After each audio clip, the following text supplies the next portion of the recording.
में गुलिस्तां की ये कुछ लजीज फरिश्ते जब साथ घुले तो जी ललचाए और दिल कहे कि स्वाद की इस जुबान में खुद को ऐसा डुबाऊं कि निकल ना पाऊं। विमल की जुबान कुछ है ही ऐसी, मानते हैं ना? विमल बोलो जुबां केसरी। विमल में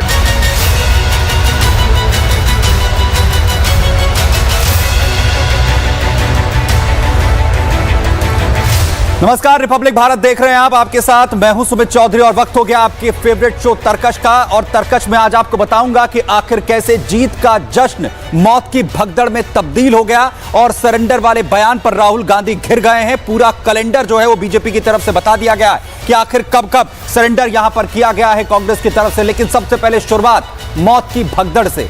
आरसीबी की जीत का जो जश्न है उसे मनाने के लिए इकट्ठा हुए तमाम लोग, लेकिन ये फैंस जो है वो कैसे मौत के जश्न में ये पूरी जो स्थिति है वो बदल जाती है।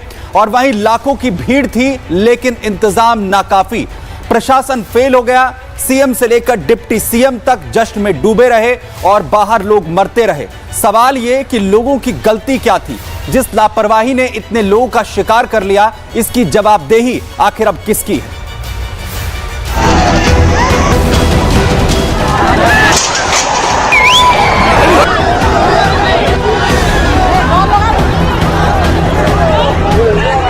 लोग मरते रहे, अंदर जश्न चलता रहा। 18 साल का इंतजार, आईपीएल ट्रॉफी और शहर भर में जश्न की तैयारी। आरसीबी की ऐतिहासिक जीत का जश्न मातम में उस वक्त बदल गया जब स्टेडियम के बाहर भगदड़ मच गई। लाखों की भीड़ पहुंची तो अव्यवस्था और बदइंतजामी की पोल खुल गई। लाखों लोग ढोल नगाड़ों पर नाच रहे थे, लेकिन जैसे ही भीड़ बढ़ी, खुशियां चीख पुकार में बदल गई।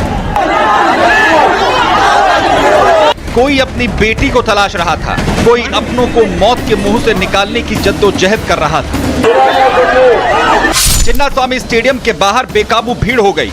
प्रशासन ने 2 लाख लोगों की भीड़ का अनुमान लगाया था। करीब 6 लाख लोग मैदान और उसके बाहर जमा हो गए।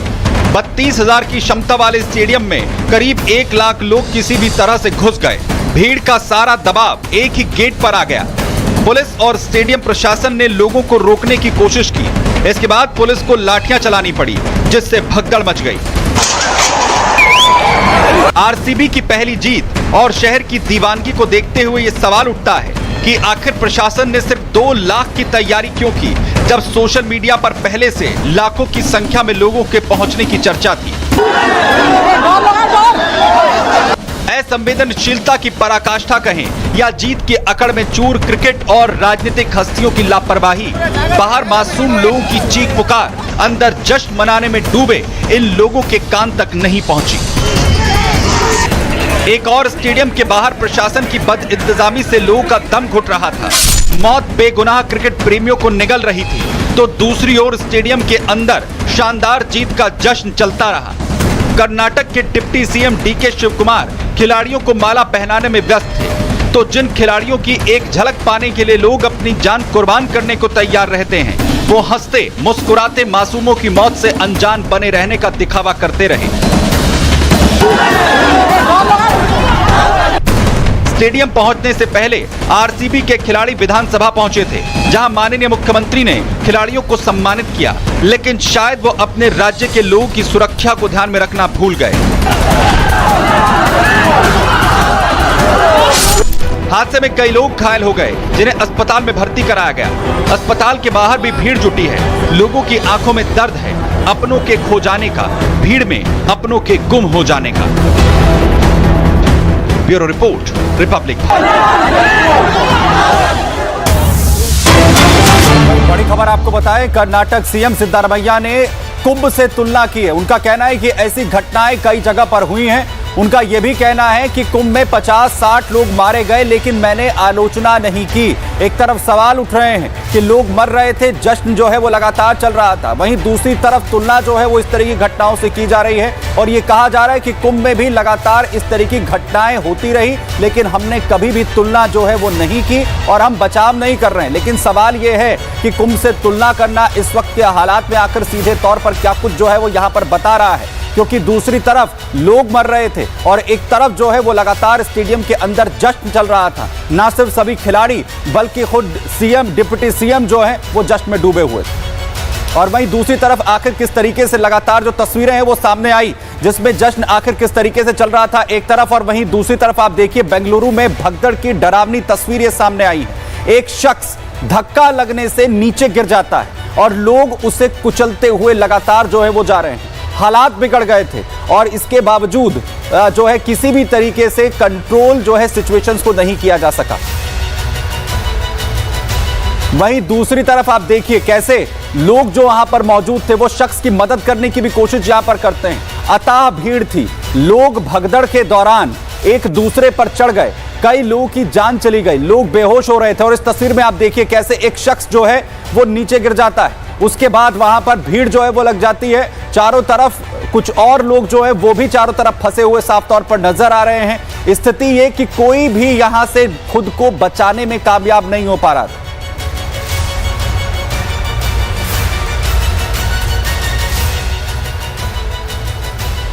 तो आरसीबी की जीत का जुलूस मौत का जुलूस बन गया। लोग मरते रहे लेकिन अंदर किसी भी तरह से जश्न में कोई कमी नहीं आई।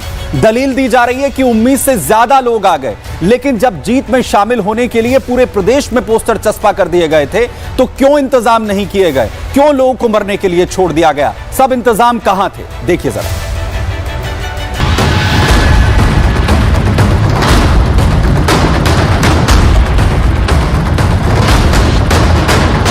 सरकार और प्रशासन अंदाजा लगाकर काम नहीं करती। शहर में इतने बड़े जश्न का इनविटेशन कार्ड छप जाता है, लेकिन हैरानी की बात है कर्नाटक सरकार भीड़ का अंदाजा तक नहीं लगा पाती। बेंगलुरु भगदड़ को लेकर आरसीबी मैनेजमेंट मौन है। डिप्टी सीएम बोले फैंस जोश में थे। बेंगलुरु पुलिस का कोई बयान नहीं। बीसीसीआई ने कहा भीड़ का अंदाजा नहीं था। पल्ला झाड़ने में लगी मैनेजमेंट और सरकार के पास कोई जवाब नहीं है। डिप्टी सीएम डीके शिव कुमार जीत के जश्न से बाहर निकले, घटना पर बयान दिया, लेकिन आरोप उल्टा फैंस पर मढ़ दिया। We never expected such a incident would have happened. Of course, no one want, no political party or no officials doesn't want. They have done their best in their, but it was uncontrollable crowd. Police महकमे की पीठ थपथपा रहे deputy CM शायद stadium के बाहर गूंज रहे इन सवालों को सुनना भूल गए। लाखों की भीड़ की उम्मीद थी, फिर इंतजाम क्यों नहीं? बाहर भगदड़ मची तो अंदर जश्न कैसे चलता रहा? कर्नाटक के डिप्टी सीएम को हादसे की खबर नहीं मिली क्या? जश्न के नाम पर बद इंतजामी कब तक चलती रहेगी? प्रशासन की लापरवाही आम जनता कब तक भुगतेगी? रमैया की ओर से छूटे तो वो सफाई देते नजर आए, सीधा सीधा पल्ला झाड़ते हुए कह दिया कि इतनी भीड़ आने की उम्मीद नहीं थी। ನಾನು ಖಚಿತವಾಗಿ ಏನು ನಡೆದೇ ಇಲ್ಲ ಅಂತ ಏನು ಹೇಳಿಲ್ಲ. That is why I ordered magisterial enquiry and I given 15 days time. BJP राज्य सरकार को जिम्मेदार ठहरा रही है और कर्नाटक सरकार से जवाब मांग रही है। फ्रेंचाइजी से मेरी बात हुई, फ्रेंचाइजी भी कहना उनको भी अंदाजा नहीं था कि इस तरह भीड़ उमड़ पड़ेगी। तो ये अचानक हुआ हादसा है जिसको लेके सारे लोग दुखी हैं और जो भी जितनी मैक्सिमम मदद हो पाएगी मृतकों के परिवारों की और जो घायल है उनकी, वो सब करने का प्रयास हो रहा है। 4 से 11 लोगों ने अपनी जान गंवाई है। कहीं न कहीं यह समय आरोप प्रत्यारोप या कटाक्ष का नहीं है, पर इस बात को स्वीकार करना होगा कि वहाँ की सरकार और वहाँ का प्रशासन यदि इस पर ध्यान देता तो शायद 11 लोग की जो जान गई है वो जान न जाती। जो भगदड़ मची है जिसमें अब बताया जा रहा है कई लोगों की जान चली गई है, कांग्रेस सरकार कर्नाटका की इसके लिए पूर्ण तरीके से जिम्मेदार है। ये स्टेट स्पॉन्सर्ड मर्डर है। क्या उनको अंदाजा नहीं था कि वहां पर हजारों लाखों की भीड़ जुटेगी? बेंगलुरु से आई ये तस्वीरें कलीजा चीर देंगी। जिनके हाथों में आरसीबी के पोस्टर थे, अब उन्हीं हाथों में किसी अपने की लाश थी। चेहरों पर मैच का जोश नहीं, बस एक ही सवाल था, ये हुआ कैसे? तस्वीरें गवाही दे रही हैं कि व्यवस्था नाकाफी थी, लेकिन ये सवाल जब प्रशासन से पूछा जा रहा है तो मिल रहे हैं सिर्फ पल्ला झाड़ने वाले शब्द। Bureau report, Republic Bharat. वहीं दूसरी तरफ राहुल गांधी की सरेंडर पॉलिटिक्स चल रही है और जो उन्हीं पर भारी पड़ती हुई नजर आ रही है। बीजेपी लगातार राहुल गांधी पर हमला बोल रही है। बीजेपी का कहना है कि सरेंडर तो कांग्रेस का चरित्र है जो बंटवारे के साथ शुरू हुआ था और बार बार पाकिस्तान के सामने हर युद्ध में कांग्रेस करती रही ये सरेंडर। तो वहीं मोदी तो बाघेंद्र हैं जिन्होंने सेना के शौर्य से पाकिस्तान को धूल चटा दी।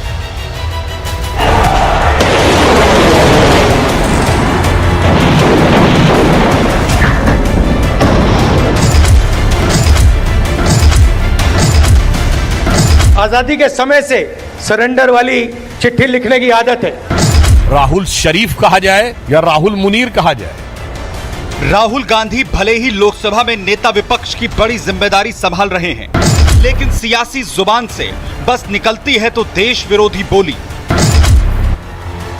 पाकिस्तान खुद भारत से करारी शिकस्त का डोजियर जारी कर रहा है। आतंकियों की कब्र की तस्वीरें गवाही दे रही हैं कि चोट तगड़ी लगी है। पाकिस्तान दर्द से अभी तक कराह रहा है, लेकिन राहुल गांधी को इन सबूतों में सरेंडर नजर आ रहा है। आजादी के समय से सरेंडर वाली चिट्ठी लिखने की आदत है। एक सेकंड में थोड़ा सा दबाव पड़े, भैया ये लो, कांग्रेस पार्टी सरेंडर नहीं होती है। गांधी जी, जवाहरलाल नेहरू, सरदार पटेल, ये सरेंडर वाले लोग नहीं है। कांग्रेस पार्टी में सोच समझकर बोलने पर बैन है। देश पाकिस्तान की शिकस्त पर खुशी मना रहा है तो राहुल उल्टा सवाल पर सवाल पूछ रहे हैं। सरेंडर वाली बात पर सियासी वार पलटवार तो होना ही था। बीजेपी ने राहुल गांधी को आड़े हाथ लेते हुए जोरदार हमला बोला।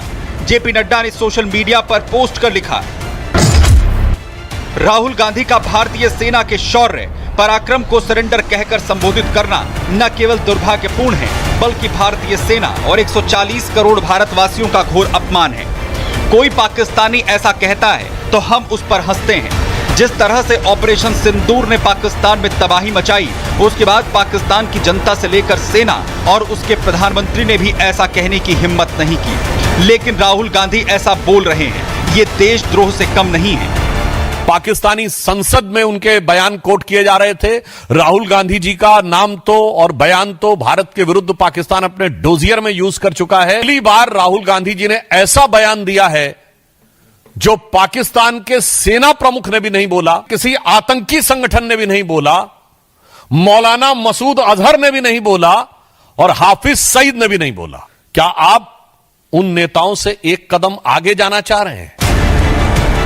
राहुल सवाल खड़े कर सियासत चमकाना चाहते थे, लेकिन इस बार ऐसा करना भारी पड़ गया।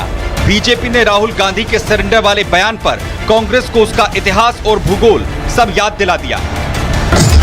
बीजेपी ने याद दिलाया कि 1996 में पाकिस्तान को मोस्ट फेवर्ड नेशन का स्टेटस देना सरेंडर था। 1971 में युद्ध में जीत के बाद भी पीओके नहीं लिया, वो सरेंडर था। 1960 में 80% पानी पाकिस्तान को दे दिया, वो सरेंडर था। 1948 में पीओके पाकिस्तान को दे दिया, वो सरेंडर था। 1947 में जिन्ना के आगे झुकना, 1/3 देश देना सरेंडर था। सिंधु का 80% पानी सरेंडर कर दिया। 1948 में आपने कश्मीर का एक हिस्सा सरेंडर कर दिया।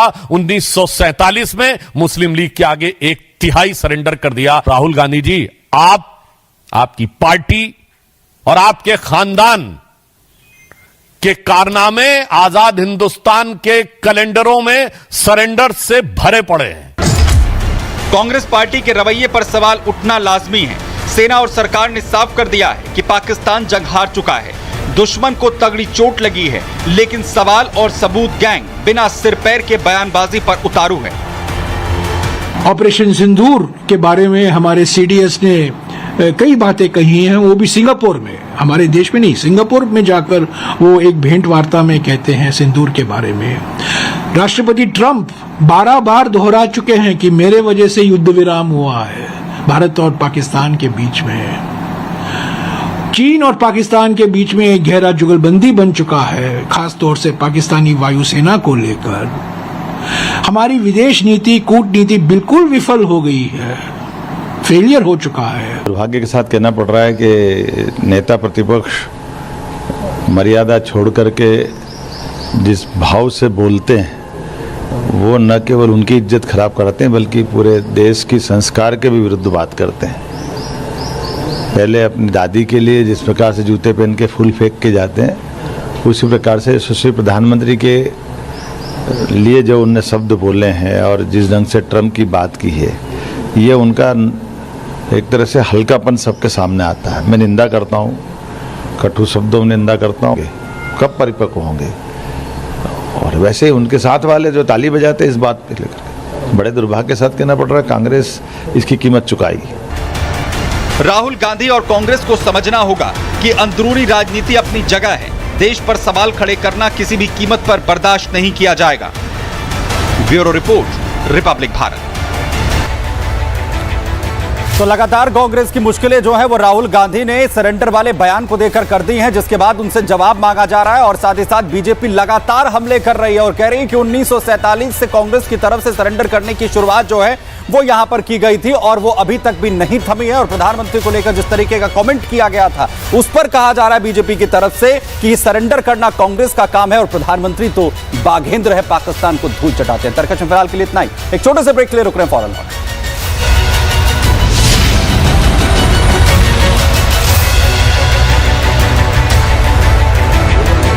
ये कुछ लजीज फरिश्ते जब साथ घुले तो जी ललचाए और दिल कहे कि स्वाद की जुबान में खुद को ऐसे डुबाऊं कि निकल ना पाऊं। विमल की जुबान कुछ है ही ऐसी, मानते हैं?